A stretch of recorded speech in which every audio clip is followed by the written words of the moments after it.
It is my pleasure to welcome all of you this morning. I am Barbara Kelzer, the current chair of the Northern Colorado Legislative Alliance, and joining us today are the CEOs of the 4 public colleges and universities, and I have to add this, Tony's going to understand why, in Northern Colorado.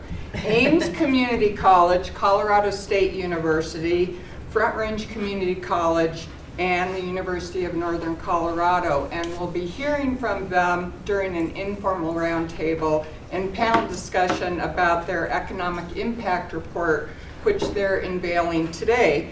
Of note, it's the first time in their history the 4 public colleges and university known as, wait for it, NoCoPCU,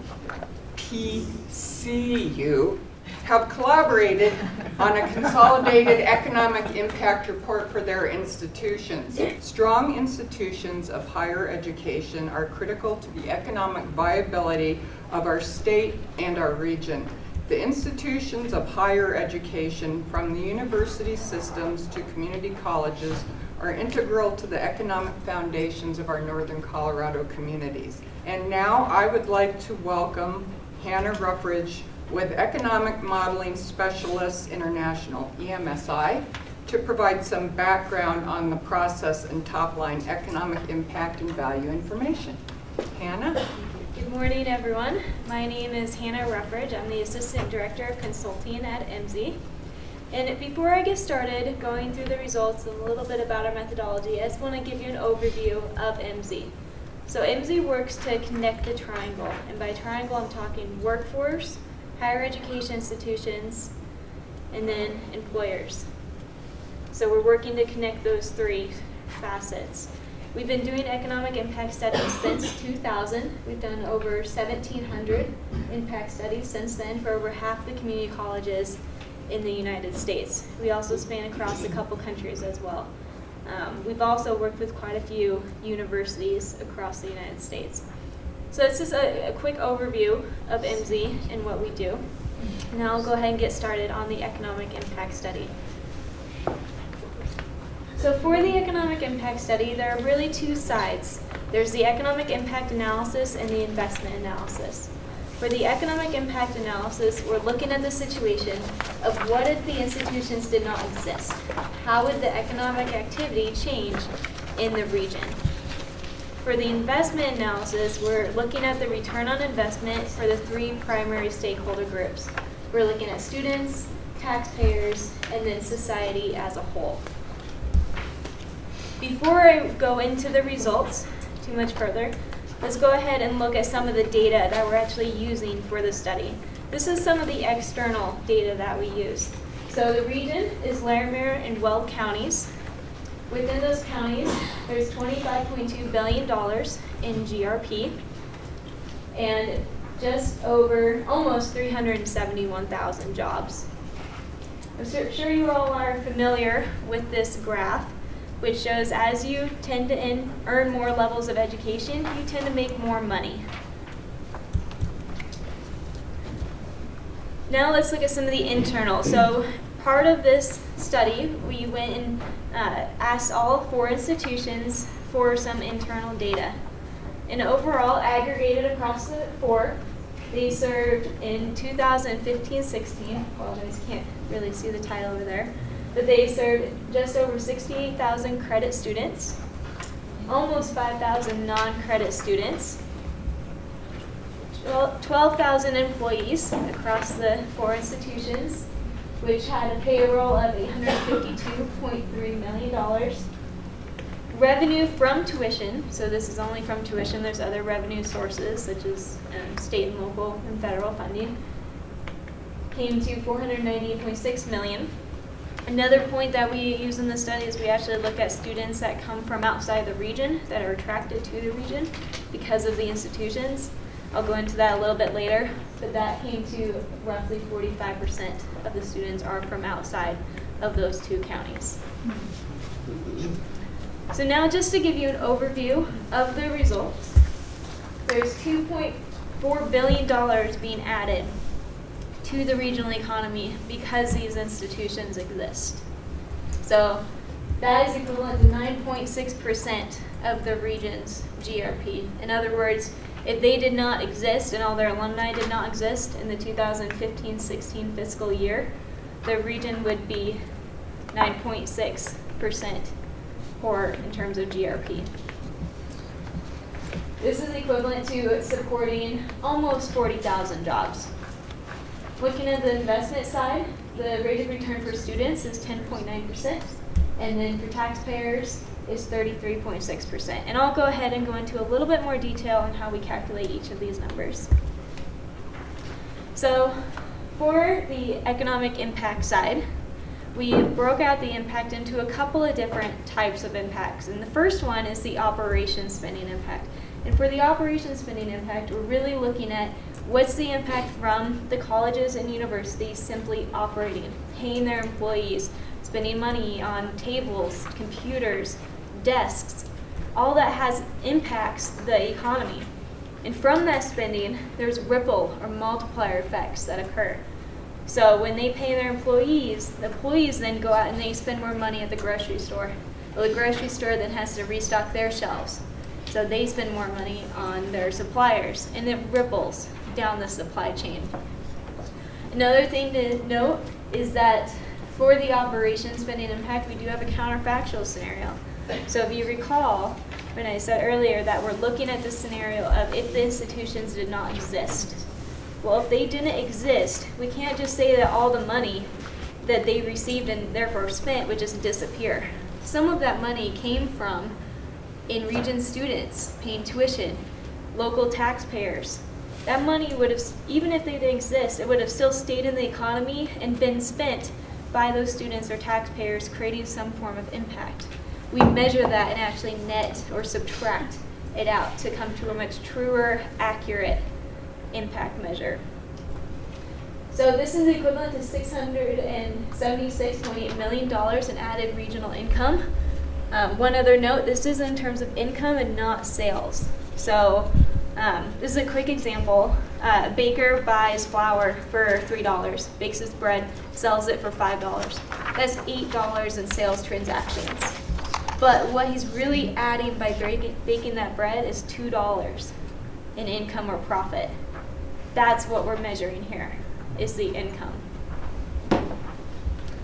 The next one is the research spending impact. This one follows the exact same methodology as the operation spending impact, but we're simply looking at research dollars spent and how those are affecting the research industries and the ripple effects that occur. Again, we have a counterfactual here where we net out the impact of the local funding that occurs for research. So for research spending, we came to an added regional income of $172.7 million, which is equivalent to supporting almost 3,000 jobs within the region. And finally, construction spending impact. So some of the institutions spent quite a bit of money on just construction activities. And we measure that as its own separate impact and shock the construction sectors. And again, we have the counterfactual that comes into play here, so we're netting out the impact from local monies. And the construction impact came to $78.9 million in added regional income, equivalent to just over 1,300 jobs.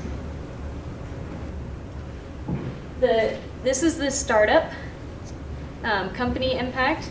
So this is more particular for the universities, but they foster entrepreneurship.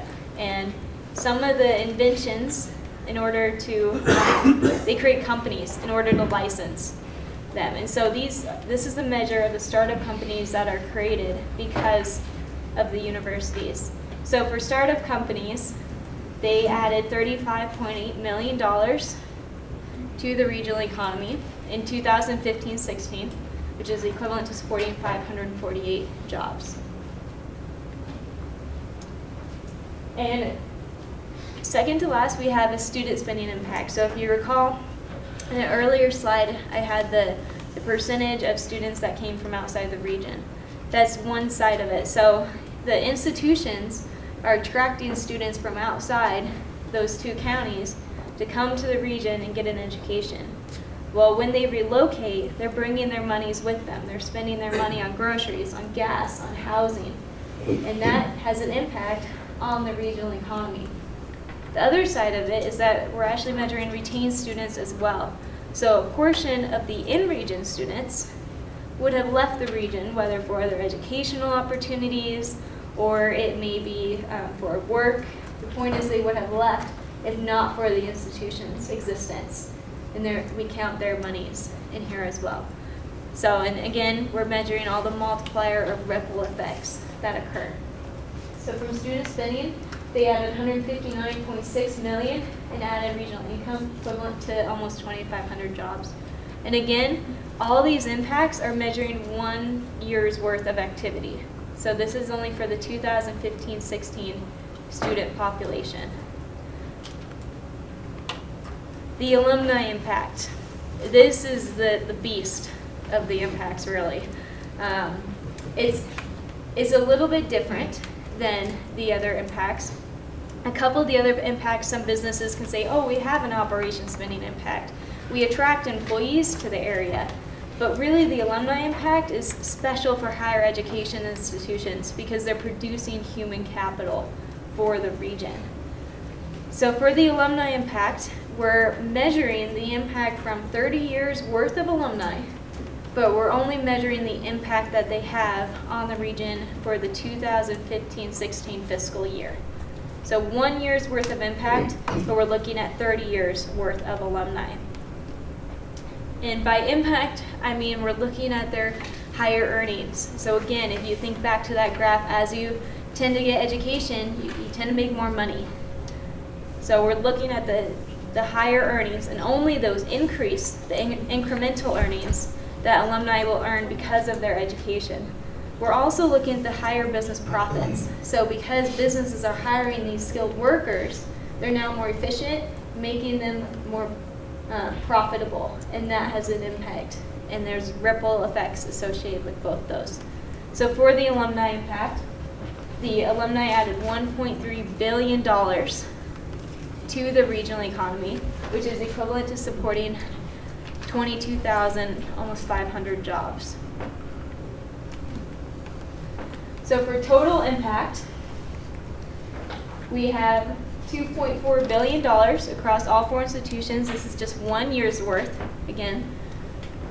This is equivalent to 9.6% of the region's GRP, or supporting almost 40,000 jobs in the region. The graph here to your right, we have broken out the impacts by industry. So we're able to see what industries are being shocked by each impact. And we've just listed a couple of top ones here. So they're supporting over 5,000 jobs in the professional and technical services industry, over 4,000 jobs in the healthcare and social assistance industry. And then there's all other. This is also broken out by 2-digit names within the main report if you'd like to see a little bit more detail on that. I'll go ahead and continue. So switching gears a little bit, we have the investment analysis. So again, the investment analysis, we're really honing in on that return on investment for students, taxpayers, and then society as a whole. So for students, looking at the costs and looking at the benefits, I'm going to go ahead and start with costs here. The cost of students, obvious ones, tuition and fees, books and supplies. Not so obvious, opportunity cost. So because these students are spending time in the classroom, they're actually foregoing money that they could have earned had they been working those couple hours a week instead of being in the classroom or doing homework. So we do measure that as a cost to the students, and that's included within that $1 billion. And this is for the 2015-16 student population. The benefits, though, that these students will receive is they receive higher earnings for their education across their working lifetime. And so benefits go to $3.2 billion for the 2015-16 student population.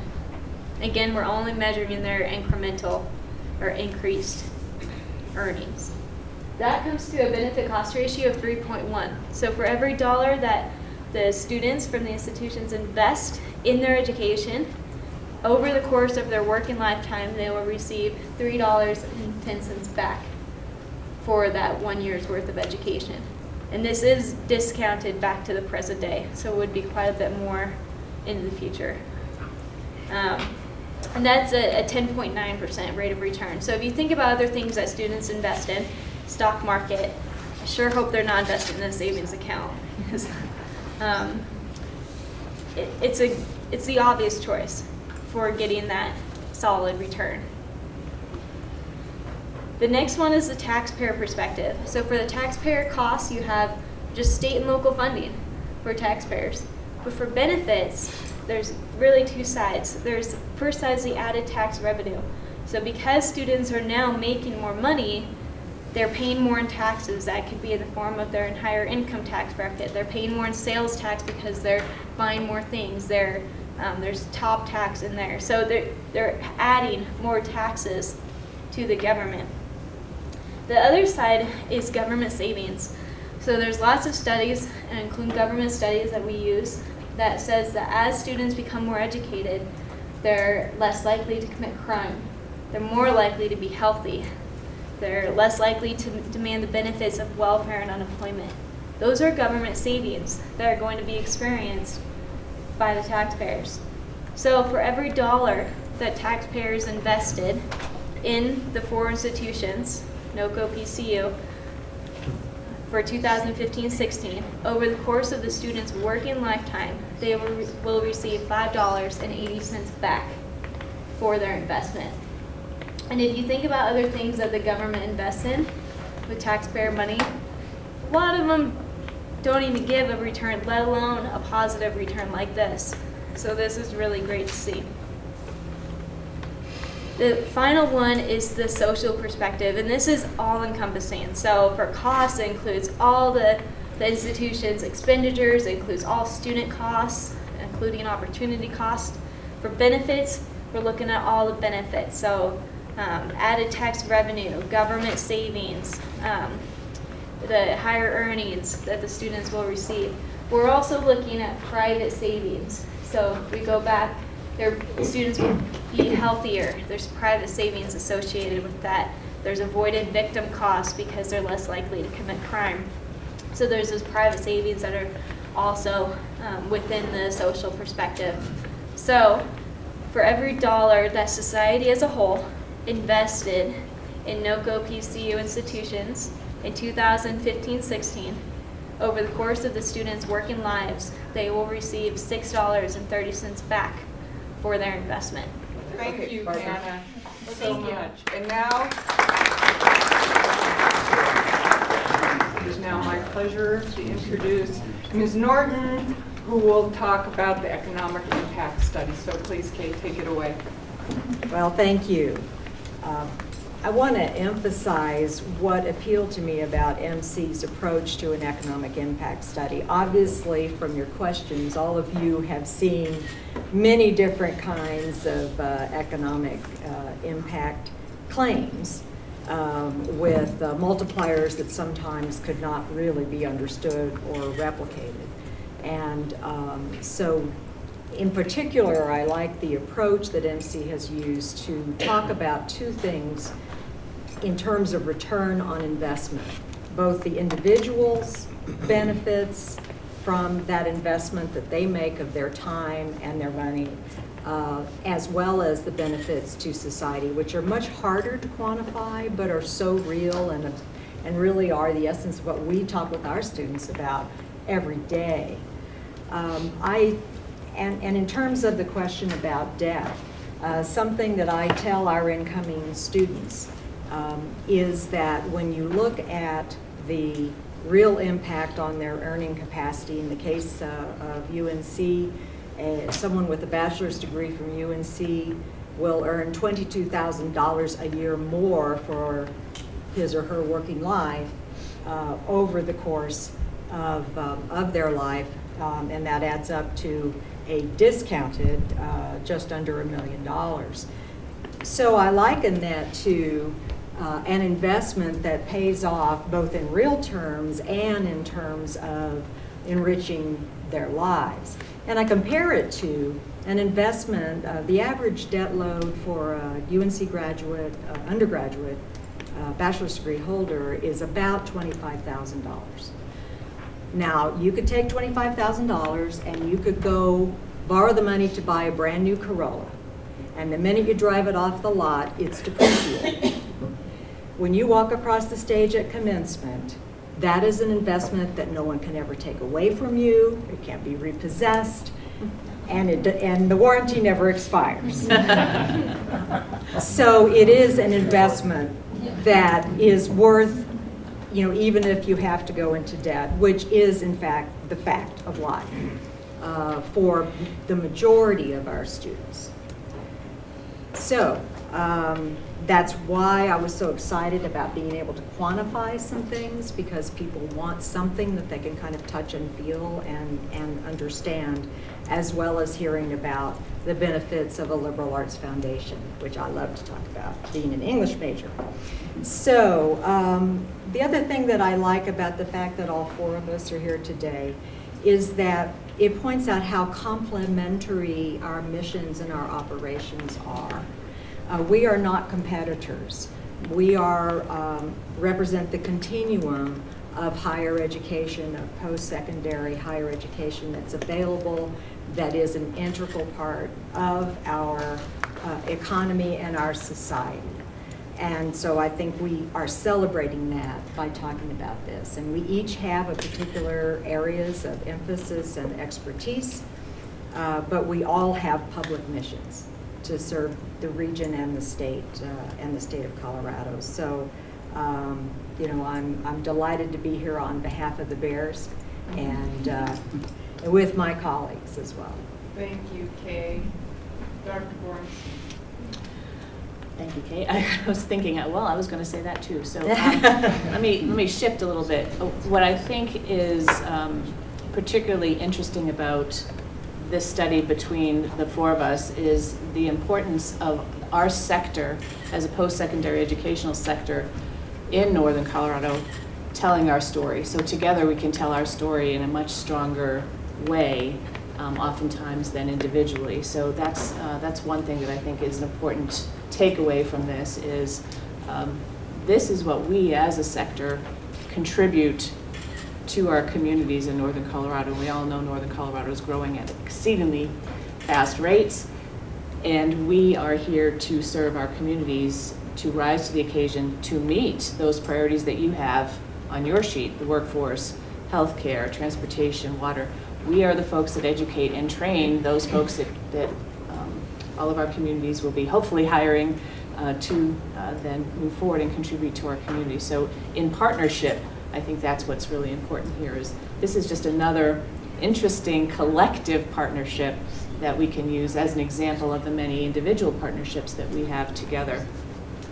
The other thing I'd like to just spend a moment to talk a little bit about with regards to certainly community colleges and universities building the pathways and concurrent enrollments between our institutions, and again, more partnerships on how we basically dance. When you were looking for that word, it's a dance that we do as opposed to a competition, where many of our students now swirl. We call it swirl. You may not have experienced this when you were in college, but it's highly probable now that a student will take a couple classes at Ames, they'll take a couple classes at UNC, then they'll go to CSU, then they'll go to Front Range, and they're building their portfolio based on what they want and how they want to express themselves, and then how they want to bring their package, if you will, to the workplace.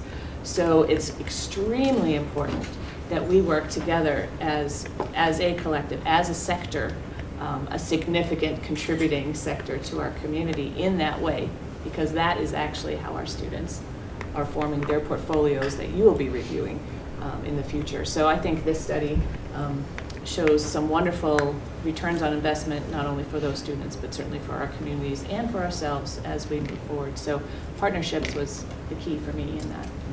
Thank you. Mr. Dorsey.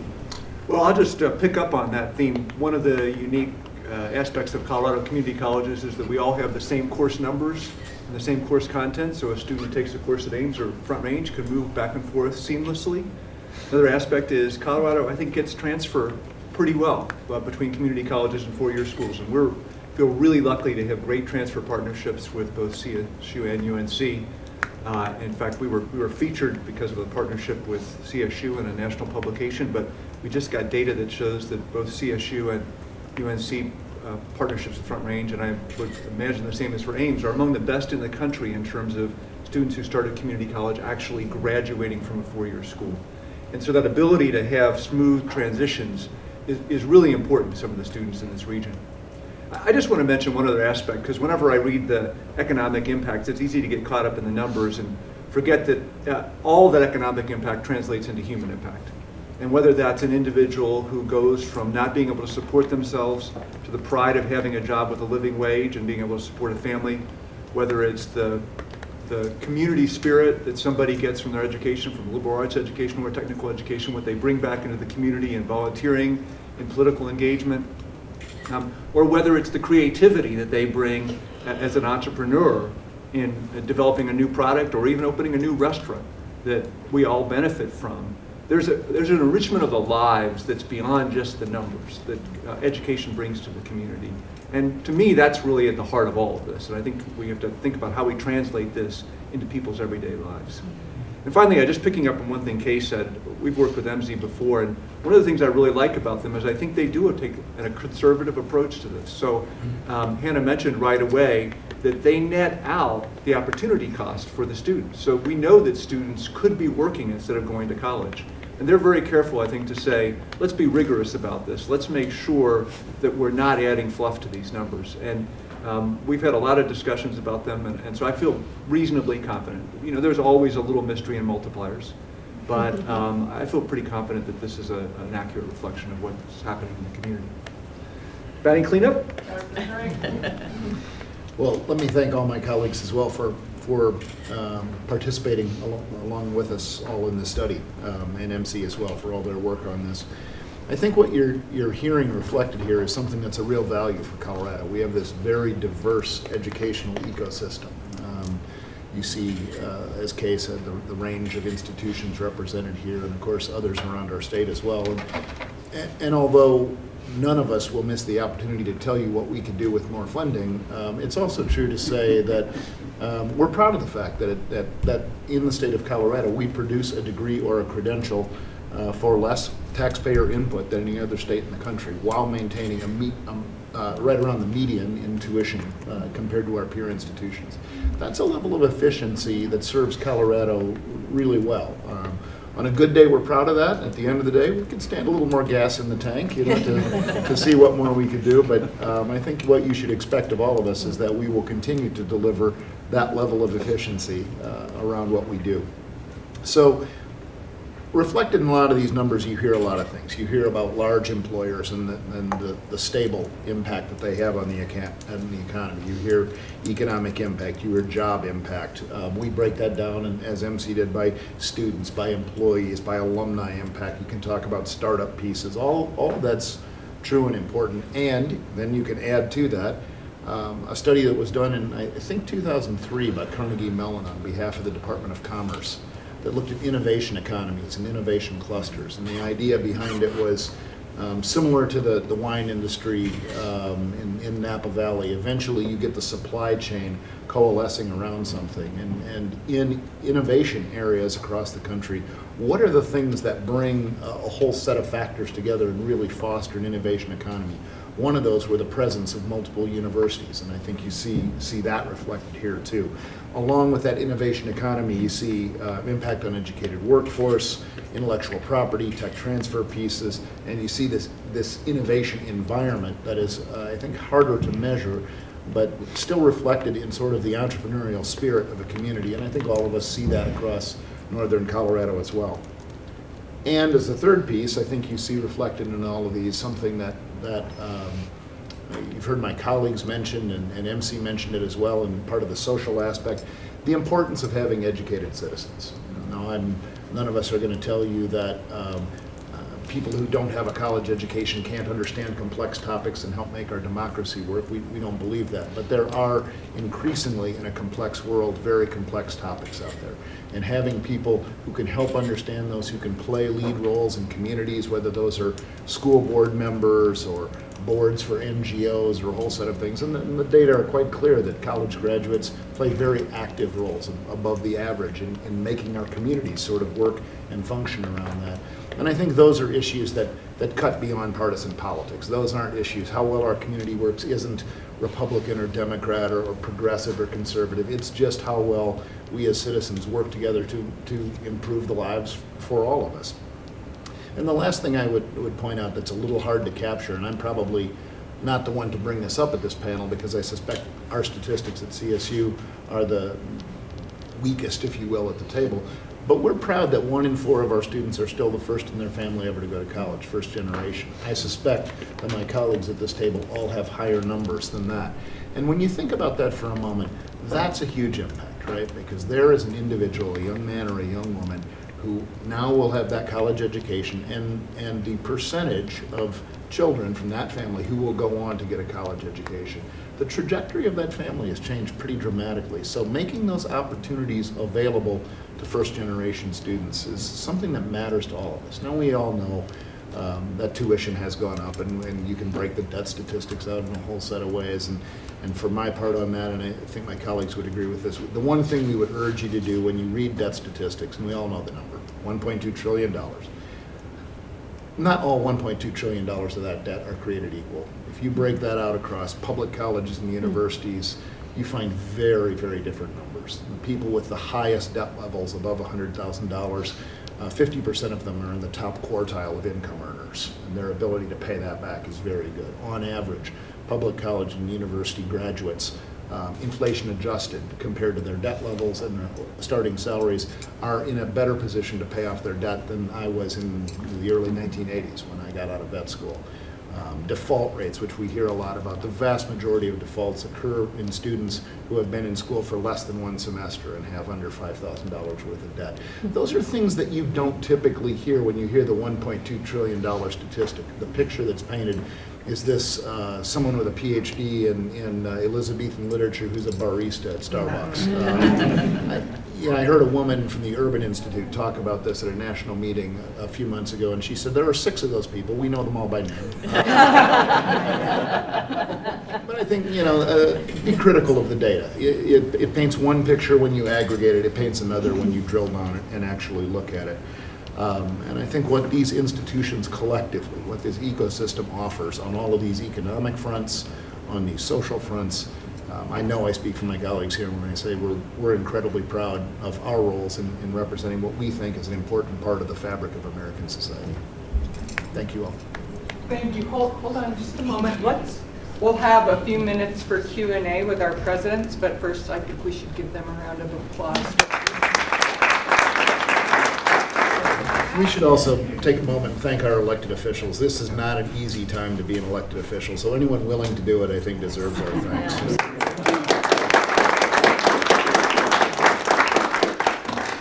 Thank you so much. Thanks again. So you gotta grow our hair long?